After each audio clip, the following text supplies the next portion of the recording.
Joining us now is CBS News Chief Washington correspondent and host of Face the Nation, Bob Schieffer. Bob, good morning to you. Good morning, Chris. Well, as we've heard and we see, this is an energized, emboldened GOP. Their first order of business is to repeal the president's Health Care Reform Act, which is virtually impossible. So let me ask you, how risky a proposition is this for Republicans incoming now? Oh, risky or not, it's something they simply have to do. You had all these people that got elected back in November with the Tea Party backing who are demanding that spending be cut and that all of the Obama programs be rolled back. So what you're going to see here, some people will call it just wasting time, others will call it symbolic. You're going to see all these votes, starting with a vote to repeal health care. Now, every Republican in the House knows that no matter what the vote, how the vote comes out, and they'll probably vote to overturn health care, it's going to die in the Senate because the votes just aren't there. But we have to go through all of this, as we always do with every Congress, no matter who's in control of either House, get all of this stuff out of the way, a lot of shouting, hollering, and symbolic votes.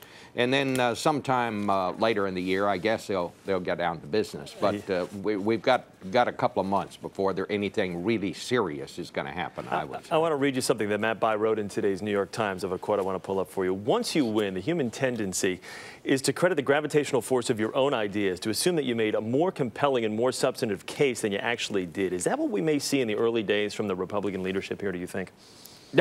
Well, I think it's fair to say that no one ever got elected to any office, any federal office in America, who thought he got elected because his opponent was stupid or dumb.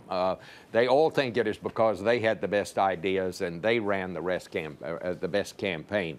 But the fact is, people get elected for different reasons. The reasons the Republicans were swept into office in the House is fairly simple. The economy was on the blink, and somewhere along the line here, they're going to have to get serious and see what they can do about getting people back to work. Because if this economy continues on in the kind of the dump that it's in right now, you're going to see a lot of these people who just came to Washington getting a ticket to go home. Voters were angry this time, and they're going to be even angrier the next time around if this economy does not get better. Well, do you see that as being a problem, though, which goes back to my first question about this being a risky move with health care reform being the first item up for bids? The American people, it's all about jobs, it's all about the economy. Don't you feel that they've shown in the past, especially with the midterm elections, that's where they want the focus?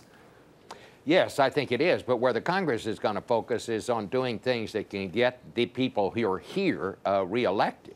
And you know, they have these promises from people back home. They told them they'll cut spending. Republicans are talking about trying to cut $100 billion out of the budget this year. If they did that, it would require 20% cuts in such things as transportation, for example. You talk about putting the economy in even worse shape than it is. When you start talking about those kinds of cuts, it would, well, who knows what would happen. These numbers are totally unrealistic.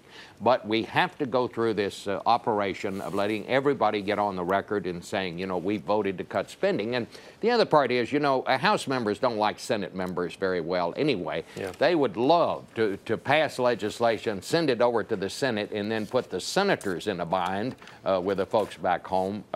They just love that sort of thing. Yeah.